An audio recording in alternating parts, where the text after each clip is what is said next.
Hello everyone, welcome to another video. So last week, I did a speculation piece on what I think the core elements of Season 2's plot will be. However, there was a lot cut out of that video to do with specific characters. See, yes, I may have talked a bit about Morgemoth. Yes, I may have talked about the various festivities and cycling events that we're likely to experience, the places we are likely to go. But what about the people who make up the Living World's plot? Don't forget, this is a story we're reading. What is a story without its characters? I want to talk about that with you guys for today. We're going to go over 15 different big names in the Living World right now. Each of them comes basically in a pack of 5, and we're going to begin with Destiny's Edge, move on to Destiny's Edge 2.0, and then we're going to go on to 5 miscellaneous but huge characters within the story. So let's get started with the old and familiar Destiny's Edge, and in particular, Zojja. Why am I beginning with Zojja? Because she's boring and there's very little to say. Much of Destiny's Edge have had a role to play in the living world. But Zojja isn't really a character we've met. She has been referenced several times, and I'll go over those references, but largely I don't have much hope that she'll be doing very much in Season 2. Zojja's story before the game launched was she was a part of Destiny's Edge, this guild of heroes going around hunting down elder dragons, ultimately failed to kill Gw2, and her mentor and close friend Snaf was killed in the disaster. This broke the group up, and when Guild Wars 2 launched, all of these characters were separate entities. Throughout the plot of Guild Wars 2, all of those members of Destiny's Edge came back together. But out of all of those members of the party, Zojja basically throughout the course of Guild Wars 2 stuck her middle finger up at everyone and said, no, I'm not going to help you with Zaitan, leave me alone. She only appears at the very last second in a shock twist to actually help you fell the beast. And therefore maybe it's no surprise that once Zaitan was killed and everyone went back to their regular lives, she has been one of the most distant. I do think in very real terms, she is probably distant because her voice actress is Felicia Day, and it seems unlikely that ArenaNet have a very easy time getting a hold of her. Don't forget that these characters, if they are reintroduced directly in the living world, they have to go and find these people and pay them to do the voiceovers. Now, for some of these characters in Destiny's Edge, that's been pretty easy. Rytlock has had quite a few lines, as has Logan. Both Eir and Caithe have made repeat appearances, but as far as I can remember, Zojja hasn't said a word directly to us. This means the devs have incorporated her into the story in more subtle ways, namely through the introduction of a new character named Taimi, which we'll be talking about later, but supposedly Zojja is Taimi's mentor, just as Snaf was hers. So we're hearing a little bit about Zojja's life through Taimi, and we've also had a little bit if you play as an Asuran character. In some of the early Living World stuff, Zojja would send you a message saying, hey, why don't you go check this out? During the Dragon Bash festival last year, she was showing disdain for the festival, but as I say, has had very little direct involvement. I think this will continue for Season 2, and that is pretty much all I've got to say on her. Perhaps if Taimi's story goes in a certain direction, I'll elaborate on in just a moment, we may see some of Zojja, but I find it unlikely. Caithe. Caithe, unlike Zojja, probably is going to have a lot to say and a lot to do in Season 2. Through Season 1, Caithe's story was actually elaborated on a fair bit. Turns out Caithe has got some secret, a secret that Scarlet knew of, but Foulane didn't. Scarlet's main story was to do with the existence of Morgemoth, and in the last video I talked about the fact I believe this secret of Caithe's is that Caithe also has known of Morgemoth for some time. It is easy to forget this, and many important things I feel in the personal story of Guild Wars 2 are swept under the rug and easy to miss, but Caithe is actually a bit of a cruel character, a bit of a loose cannon. If you go back through and play some of that early personal story stuff for Sylvari, you will find Caithe ruthlessly killing members of the Nightmare Court and going back on her word even after she offers them freedom and safety. Caithe is kind of a scary character. She's got a dark side to her. I think Season 2 is going to reveal that this dark side is somehow has something to do with Morgemoth. And I think of all the members of Destiny's Edge, we're going to be seeing most of Caithe. Season 2 of the Living World is of a new Elder Dragon, an Elder Dragon that is quite probably going to have a very, very direct connection to the nature of the Sylvari. Caithe is the star of the Sylvari, either her or Trahearn, take your pick, and since it has already been demonstrated in Season 1 that the voice actress for her will come about, will do stuff, I think Caithe's going to have a lot to say and a lot to do. Big speculation? What would be a really shocking, surprising thing? For me, it's always the same. If you followed my channel for a while, you know I want to see this. I want characters to die. So boom, that's my speculation. Caithe dies at the end of Season 2. That's what I want to see. So that's what I'm going to stick with. There's also going to be a lot to do with Caithe just before we move on. and her connection to Foulane. Again, the nature of the Nightmare Core is going to be called into question here, and I believe Foulane will step forward again as a prominent role in Season 2. Perhaps Caithe will even die at her hand. Wouldn't that be a dramatic and exciting end to the season? Especially if it happens on the footsteps of a new pale tree all at once. I think that'd be very cool. Rytlock.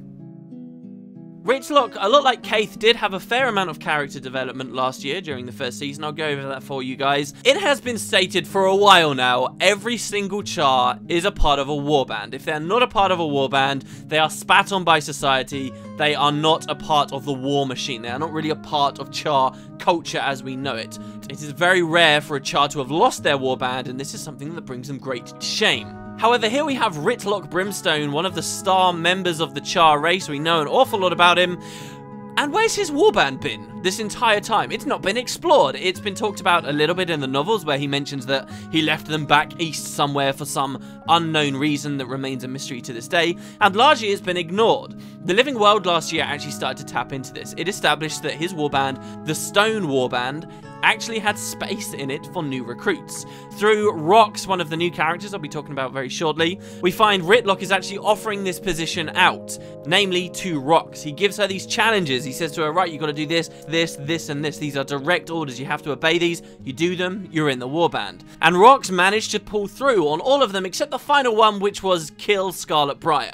Instead of killing Scarlet Briar, Rox opted to tend to her Norn friend's broken leg instead of killing Scarlet. The last we saw in Season 1 was Rox was hiding from Rytlock and even suggesting that because she had disobeyed a direct order and these are Char we're dealing with, she could be killed for this. It really puts out quite a threatening perspective on Rytlock, and they tapped into that quite nicely last year. They really made Rytlock seem more menacing, as a Char should, rather than the kind of, you know, aloof, funny, hey, this is my best buddy kind of feel they had going for a while. I think in Season 2, it will be revealed Rytlock doesn't want to kill Rox for disobeying a direct order. Perhaps he'll recognize that she showed compassion for her fellow friends, and he will just offer her a spot on the warband straight up.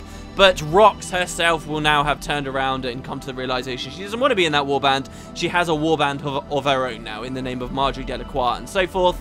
And so Rytlock will then fall into the background.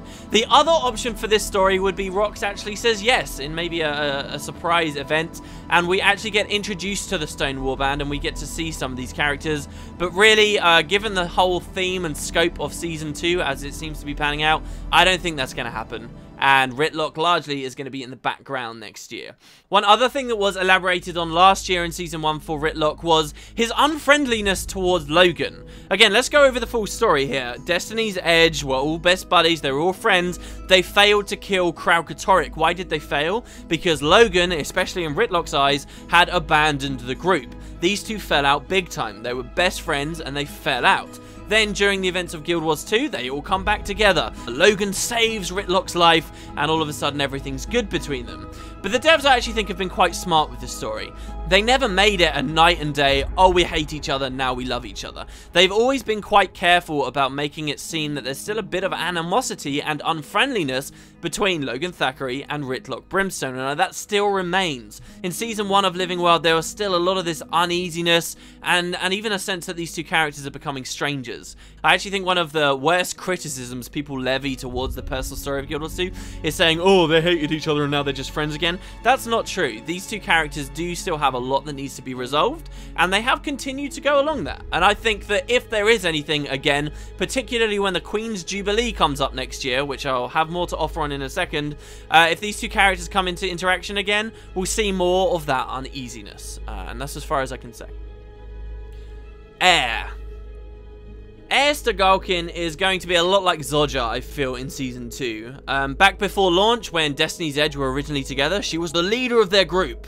And what have we seen of that even in Guild Wars 2 at launch? We haven't seen barely any. When the group got back together to fight Zaitan, she didn't take much of a leadership role. She didn't do anything along those lines at all. What's she been doing since we defeated Zaitan? What was she doing last year in the Season 1?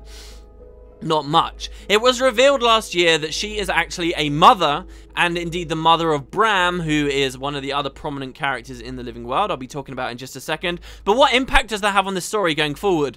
I can't see much. I really can't. It's going to mean stuff for Braham as a character, but Eir, where does she slot into this story? maybe nowhere. Perhaps if my theories about Caithe being a big part of the story in Season 2 come true, and even Caithe dying or perhaps going in a lot of danger, maybe this will compel Eir to come out of hiding and maybe try and save her old friend. But I can't see anything. I really can't. And I think that Eir is a good candidate for another member of Destiny's Edge that will be largely in the background. Perhaps if something bad happens to Braham, then again Eir will step out of the woodworks. But what reason do the devs have for damaging Braham in any way right now? I think very little, and we'll get to that in a moment. Last but not least, Logan Thackeray. Logan is probably the most hated of all the members of Destiny's Edge. Why? Again, because he abandoned everyone during the fight on Kralkatorrik, caused the breaking of Destiny's Edge in the very first place. What has he been doing since Zaitan was destroyed? Very little. He remains the Queen's champion, he remains besotted with her, and he has at least had a fair amount of involvement with the fight on Scarlet, and many of the updates last year, whether it had a lot to do with humanity or not, Logan was there. I quite appreciate that. I think the only speculation I can do on Logan's future for the next patch is when the Queen's Jubilee returns, he may finally be released from the Queen's service as her champion. This actually happened while we were fighting Zaitan. If you play through the dungeons, when you complete Caudicus Manor, the Queen says, Logan, you've got to leave, you've got to go fight Zaitan. We kill Zaitan and he just goes straight back to her, so it's sort of like they're going to have to do the same plot again, but I do think he will be released from her service. I think this is going to have a lot to do with Anise. Last year in Season 1, the only character development we really had there was a bit of animosity and a bit of a fight between Logan and Anise, where Anise just calls him out on his crap and says to him, look, you are not fit to be the Queen's champion, you are thinking too much with your heart and not enough with your head, and you cannot protect her sufficiently. What will be the catalyst this year for Logan finally being released from her service? Maybe something minor. Again though, going with the character deaths, just like I was saying last year, I would like to see the Queen be seriously damaged or injured during the festivities, and for Logan to realise he needs to get out there again. Perhaps this will be tied directly to Morgemoth or some other event going on, but I don't think they'll leave Logan in Divinity's Reach for too much longer. Anyway, there you go, that's Destiny's Edge. Perhaps not too much amazing to say. You will notice many of these characters are paired with other characters who are a part of what I'm calling Destiny's Edge 2.0. Prediction number 1, this group of friends are eventually going to give themselves a name. We are unofficially calling them Destiny's Edge 2.0, and this can't remain this way forever. I think the devs are itching to give them an adventuring band name. As cartoony and silly as I think it is, I reckon it's going to happen. So that's the first prediction. We'll have a real name for this group. But otherwise, let's have a look at the characters specifically, starting with Marjory Delacroix. Unlike the members of regular Destiny's Edge, these characters were all only introduced to us in the living story. So if you never played Season 1, take a knee and I'll introduce you to who they are. Marjory Delacroix is a Divinity's Reach citizen of Canthan descent. I don't think that the Canthan descent part was going to have anything to do with Season 2, but maybe very long term, this heritage will be some motivation for us to return to Cantha. Marjory's an interesting character because she's a private investigator. She didn't just randomly fall into this job, but there's a whole story about why she does what she does, why she fights crime, why she tries to uncover the corruption and evil within Divinity's Reach and I guess the world in general. The story is that she was once a member of the Ministry Guard. If you're unfamiliar with human politics, there are really two large policing organizations within the city and around Caithe. One is the Ministry Guard, who largely stand for the nobles and those with a lot of wealth, and one are the Seraph, who Logan Thackeray is the head of. Pre-launch, they sort of set up that these two groups were kind of interesting and there'd be a bit of back and forth between them, but as it stands in Guild Wars 2, basically, Seraph good guys, Ministry Guard bad guys. Marjory Delacroix was a member of the Ministry Guard. Her sister Belinda, who we were introduced to right at the end of Season 1 of The Living World, is a member of the Seraph. So we had these two sisters, one a part of each organization. Marjory quit the Ministry Guard when she witnessed a young boy being ruthlessly murdered by other members of the Ministry Guard. It was a big scandal, a big cover-up, and a big mystery within the franchise right now. Why was this boy murdered? What's the full story about the secret that the Ministry Guard were trying to hide? We don't know. But on the night when Marjory saw this child be murdered, she was approached by a mysterious character named E. E suggested that she take matters into her own hands, and together, E and Marjory would help clean up Divinity's Reach and perhaps even the world by proxy. E is a character I will talk about later, but through her interaction with him, Marjory had a change of heart and set up her own private investigative services which she runs out of a bar in Divinity's Reach named the Dead End. This is where we first met her when we hired her for service under Logan Thackeray's suggestion during the events of Dragon Bash when one of the members of the Lion's Arch Council was assassinated. As the year went on, Marjory became a bigger and bigger character until finally it looked like she was going to die in the finale in a big fight versus Scarlet Briar. A bit of backstory here, there were leaks that went on for the finale of Season 1 and Marjory was scripted to die. I believe even the voice acting had been done. This character was going to be cut out. However, once the leaks got out, the devs seemed to change the end of the story, and so now, perhaps lucky for her, Marjory has survived. What does this mean? Were they always planning to kill her off, or was it just sort of a fail-safe in case some kind of leak did eventually happen, and they could do a quick swap at the end? What does that mean for Season 2? Does Marjory Delacroix die in Season 2? I think that would be a bit too easy. I think given everything that happened, that the devs know that we know they were going to kill her, now it won't be a shock if she dies, and they might not do it. Of course, killing a character, it shouldn't just be there to shock your audience, it should mainly be there to have an impact on other characters around. And this would have a big impact on Lady Kasmeer, Marjory Delacroix's lover, but for now, I cannot see it. As I say, I think Caithe is a much better candidate for being seriously injured or killed in Season 2, and Marjory, she's kind of in my safe camp right now. I'll talk more about Marjory when we talk about another character towards the end of the video. I just mentioned her, Lady Kasmeer Mead. Lady Kasmeer we met last year at around about the same time as Marjory. In fact, I think we met Kasmeer earlier. When she was originally introduced to the living world, she was just some weird NPC that you could get a mini of, and she was wearing a bikini. She was actually quite an expensive mini you could buy, and people only liked her because it was the gimmick of a woman wearing very, very few clothes. In the end, she became quite a big character. At first, she talked about how she was working as a partner for someone back in Divinity's Reach. This turned out to be Marjory. As many of the updates went on, these two became a bit of a dynamic duo. There was a lot of stuff between them, and even a romantic relationship blossomed between the both of them, and together they helped us take down Scarlet Briar. They did introduce, just towards the end of Season 1, a bit of backstory about Kasmeer's circumstances and family. Kasmeer is a noble lady, she is Lady Kasmeer, but she has no money left. Her family, once wealthy and prestigious, fell into very hard times when her brother, a man named Kiel, that we have not seen so far in-game, only been referenced, Kiel kept getting into trouble. I believe gambling debts was the reason that they set up, and slowly this drained the family of money. Lady Kasmeer's father got into severe debt, which eventually he could not repay, was thrown into jail for it, and ended up dying there. Lady Kasmeer was left with nothing, only her mother's staff, her mother who she never met because she died when she was young, and a single teddy bear from her old house. Thrown out with nothing left, she met Marjory, and together they were working ever since.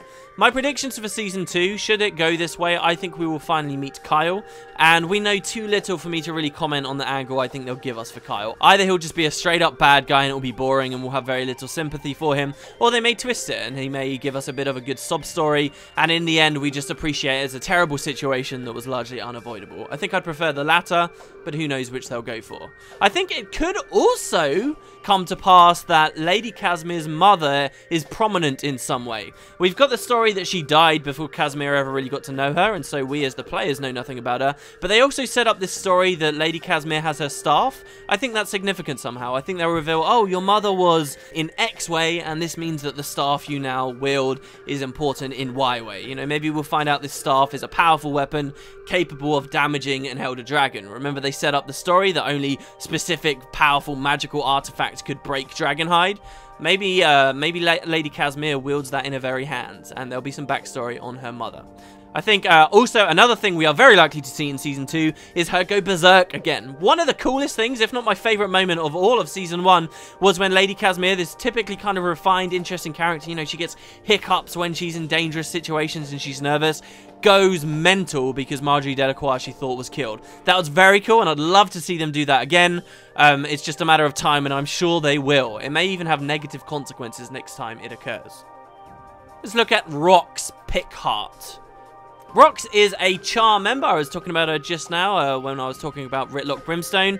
She is a Gladium. She has no warband. She lost her warband when they were all killed in a mining accident. We had a very sad short story released as a blog post on this incident at some point last year. And I've already mentioned much of her story when I was talking about Rytlock. As I say, I think she is actually going to come to terms with the fact she doesn't want to be in the Stone warband anymore. She wants to hang out with her new friends, and she'll be fighting Morgemorth head on in that way. And that sort of resolves the main story with her right now. She's in hiding from Rytlock. I can't see how much they can play that out. And that really means it's quite difficult to speculate on Rox's future. Therefore, my only prediction I can make is that early in the season, something will happen with Rox that then adds that element of intrigue and mystery and direction back to her. Because right now, she's just sort of hanging out with the group. It'll be revealed that the Rytlock thing's over, and then she's just sort of mulling about. So something specific will happen with her. Maybe some characters will get split up, and it's about her motivation to go find them. Maybe she'll go missing. Something along those lines. Let's look at Braham. If you're unfamiliar with who Braham is, this is Air King's son, who we never knew existed until Living World started to come out. He lived most of his life in seclusion in a place called Cragstead, which mechanically was not a village or a place that even existed in Gw2. It was a new town, basically, that was added with Season 1, and he lived up there pretty much all of his life. Over the course of Season 1, he got wrapped up in the fight against Scarlet Briar, and in the big final fight, as I mentioned earlier, he broke his leg and was unable to, you know, secure his legend by fighting Scarlet. Rox came back to tend to him, while you, the player character, and Lady Kasmeer actually did the deed. His leg is still broken. This is like one of the only threads going on with Braham at the moment, and I can't see that they'll play with that too much. I would strongly suspect by the time Season 2 comes around, he'll be saying something along the lines of, "Oh, my leg feels much better," or "I was put up for days with that bad leg and now it's all okay," and give you a nice big thumbs up. And from there on, his story is going to be closely tied to Taimi, who I'll mention now as well. Taimi was the last of these characters to be introduced to us in Season 1. She is a small Asura progeny who is afflicted with a degenerative disease that has crippled her. She has very limited use of her legs, and as she grows older, this disease will spread, taking more motor control away from her until potentially eventually it will kill her. She's a small Asura, though, that showed great interest in Scarlet and was not present for the final fight, so never really got to confront her or learn what she wanted to. Taimi is a rather mysterious character right now. As soon as she met Braham, she suddenly began claiming, "Oh, Braham is my guardian. Braham is my guardian." And so now Braham has sort of been forced in this weird situation where he has to look after this very young Asura. I believe they will share a bond over time, and eventually Braham will go on a trip to Ratasum. Perhaps even this will be Zojja's small involvement in Season 2. I mentioned this earlier, that I'd come back to Zojja. I think this could be where Zojja becomes involved. Zojja has been calling Taimi back to Ratasum for a long time, and she's continually been getting distracted, and I think Braham will, it's basically Braham's task right now to escort Taimi back there with her golem Scruffy. I think that will be explored early on in Season 2, but I think it's rather clear to me, at least, that Taimi will become a core member of this new group. There is perhaps a reason why she won't, and this, again, is not really to do with the lore, but just the way the video game works right now. They cannot depict children dying. Apparently, this was one of the main reasons why Taimi was not present for the final fight against Scarlet. They can't really show her in risky situations like that or have her die. So what does that mean? How can she become a main adventuring member of this group with us? We'll have to see. I also have a friend who's convinced that she's got something to do with time travel. I remain unconvinced, but she's certainly an interesting character nonetheless, and the devs have bound her to Braham. There is a reason for that. We have not had that reason, and we'll see that unfold. Probably Season 2, maybe Season 3. Alright, that's Destiny's Edge 2.0 done. Let's go on to a couple of the miscellaneous characters introduced in Season 1 that I think will have a role to play in Season 2, though varying degrees of what role I believe that is. First of all, let's have a look at Trin. Trin is a human lady who assassinated one of the members of the Lion's Arch Captain's Council last year. We, with Marjory Delacroix, helped hunt her down and realised she was quite a high-ranking member of the Aetherblades. We pursued her into the Aetherblade hideout, finally accosting her and seizing her airship in the process. Then, after that, for most of Season 1, she was simply in jail in Lion's Arch. There came a point towards the end of the season, though, where Scarlet Briar broke Trin out. My Trin could have just been killed, could have just been left in the background, could have just been a nothing character from then. She could have been writ out. But the devs took the time to have her freed and released into the edge of the mists. That is where My Trin and her Aetherblades now reside. Scarlet, in the meanwhile, was taken down, killed, and eventually stopped. I believe that because of this, during Season 2, the Aetherblades will still be involved in the fight. But I think their motives should have changed. I don't think there's any reason for why My Trin would care about unleashing another Elder Dragon on the world. She just now has a force of her own, equipped with good technology, Inquest technology, thanks to Scarlet, and she will just use that force as she sees fit. She is a cutthroat, she is a pirate, she isn't going to become a good guy necessarily, though I think she would be an interesting character to have an uneasy alliance with for a while. I think she'll just show up every now and then and continue to be sort of grey noise, grey matter within the Season 2 story. I think if there's ever going to be another big update to World vs. World, they may look more at My Trin too, but I don't think they're going to kill My Trin either. Why? Not really a story reason, but achievements. There is a permanent achievement in the Edge of the Mist right now to kill Aetherblades. My Trin is sort of the embodiment of their leadership right now. Yes, you could kill My Trin and say, oh, but there's another leader, but then what's the point in that? How does that progress the story? They wouldn't do that. So I think she's just going to continue to exist. The Aetherblades are going to continue to be a faction in the Edge of the Mist, and that's just generally where they'll operate from. Every now and then they'll interact with regular Tyria, but she's out there in hiding. She has little reason to come back, and that's the way that they'll set it up. Maybe really long term, if we ever get a story about the Missart and that really dives into hiding in the mists and stuff from the Elder Dragons, we could find out the Aetherblades have come into contact with them first, and it would go from there. But now we really are in deep speculation territory. I can't say anything for sure. Canach. Canach is a lot like My Trin, a character that had a significant role through some arcs of the Season 1 and then could have easily been written out and never had anything else going on, but they've kept him a part of the story. Canach, much like My Trin, was accosted by us and in Lion's Arch jail, but at the end of the season, they established he is still a major player. What's Canach's story in total? He was once a member of the Consortium. He was in charge of scouting out South Sun Cove. Over all of Season 1, there were a couple of updates that dealt with South Sun Cove and the Karka. These are real filler series. They have the least to do with Morjamoth and the plot of Scarlet than anything else. Canach was a really badass character though, one of my favourite characters that they've introduced in the entire series. He was an anti-villain. He is a guy that had vicious methods but pure intentions. When he realised what the Consortium had done and the damage that they had unleashed onto Lion's Arch and what a shady, despicable corporation they were, he took it into his own hands and he was hunting them down and he was committing murder. This, of course, put him on the wrong side of the law. The Consortium, as shady and sneaky and horrible as they are, they're on the right side of the law. So, we ended up having this weird situation where we had to track this guy down and bring him to justice. He was in jail at the end of the season. They made him seem like he became a bit of a goody two-shoes, where he was clearly offered an opportunity of escape. Instead of taking it and going on the lam and being a badass again, he was like, no, I'll just pay my dues, I'll sit and wait. And this means he is still in jail. He is there in-game right now. You can go and speak to him about Scarlet. And the question is, what is he going to be in future? Many people are still convinced that he is going to be a bit of a cruel character, rather villainous. I hope they are correct, but certainly as a Sylvari, his involvement in Season 2 cannot be denied. I think he will have stuff going on. It was mentioned that there is opportunity for his release without serving his full sentence if someone pays his billet, and I believe someone will step forward to do just that. Who? Perhaps someone new introduced to the story, perhaps even one of our members of Destiny's Edge or even Destiny's Edge 2.0. It's gonna happen though. He'll be a free man and his involvement will pick up. Kiel and Evon Nashblade.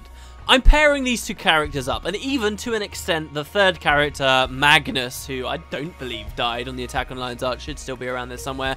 These are big characters, but to do with the story of Lion's Arch. I've discussed this on the video from last week, about how I really don't think Lion's Arch is going to get touched in Season 2. This city has been destroyed now.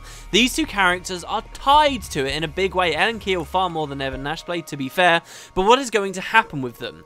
If you guys missed it last year, basically Kiel and Evon Nashblade ran head-to-head against one another to fill the empty seat on the Captain's Council. We, as the players, voted Kiel in, and Evon Nashblade has been rather bitter about it ever since. Evon Nashblade runs the Black Lion Trading Company, which is presumably, as far as we can see, even though their headquarters have been destroyed in Lion's Arch, still running just fine. We, as players, still have no problem using the Black Lion store and the trading post, for example. So what's going to happen with them?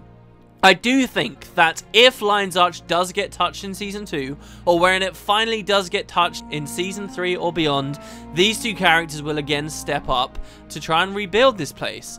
Ellen Kiel in particular will say, look, I was a member of the Captain's Council, I want to rebuild Lion's Arch in the vision of what it once was. Look, we've still got these other members of the Council still about, let's rally together, listen to me, under my guidance, under my leadership, we can rebuild Lion's Arch. And Evon Nashblade does not have this argument available to him. He cannot say, oh, I was once running Lion's Arch, I know how it's done, but he does have the resources and he does have the wealth, and I believe we're going to make a decision again. It may seem so kind of tired that we're suggesting we'll make a choice between the same two characters we once did, and maybe we won't make a direct choice in such a way, but both characters are going to be involved with rebuilding Lion's Arch. Evon Nashblade will not sit idly by as people try to rebuild Lion's Arch without instating himself in a position of power. How are they going to rebuild Lion's Arch? Where does the money for this come from? Who will pay for it? Evon will pay for it. Either he will offer to pay for it and we get to choose whether that happens or not, or he's just going to do it because the people of Lion's Arch have no other choice. Lion's Arch will be rebuilt. These two characters are going to be key in that. And I think that Magnus may be played with as well. They've talked a lot about Magnus and set up a lot of history between Ellen Kiel and Magnus, and how, you know, he saved her as a child from a sinking ship, and yet they've not done much with the character. That could mean they will in the future, or it could mean they'll just leave him forevermore. But we shall see as time goes forward. But definitely, if Season 2 involves Lion's Arch, it will involve these two in a big way also. Trahearn. Oh, this is not a name that really should have come up at all from Season 1 of Living World. Who is Trahearn, I hear some of you ask? Trahearn is, I mentioned earlier that Logan Thackeray is possibly the most hated character in the franchise. Maybe Trahearn is hated even more. Logan is hated as a character for what he did as a character, but Trahearn is hated by the community on another level. Not because of what he's done as a character, but just that the character exists, the way that he has been written. Trahearn is the guy who many feel stole the personal story from them. That it was meant to be about them, the personal hero interior, and then Trahearn really comes along and takes all the credit. I've openly expressed many times on my channel I do not feel this is true. I have no problem with Trahearn whatsoever, but we are now in a very interesting position. Trahearn is the leader of the Pact, a force made up of many of the races on Tyria, unlike anything ever seen before, that tackled the threat of Zaitan. And the story of Guild Wars 2 ended on an ominous note. Wow, we have this crazy force, where do we turn it to next? Which Elder Dragon do we fell next? Living World makes it look like Mordramoth is the next Elder Dragon to be taken down. And what did we see floating in the sky in one of the very last updates of Season 1? A Pact airship. What you guys have to understand is the Pact was set up as this huge thing and then blatantly ignored a year's worth of story. This huge character Trahearn and everything he stood for, ignored, shunned, pushed to the side, acted as if it didn't even exist in the first place. And right towards the end of the season, they were shown to be looking back. They were shown to perhaps become a part of the story again. And I think this is the least risky prediction I can make today.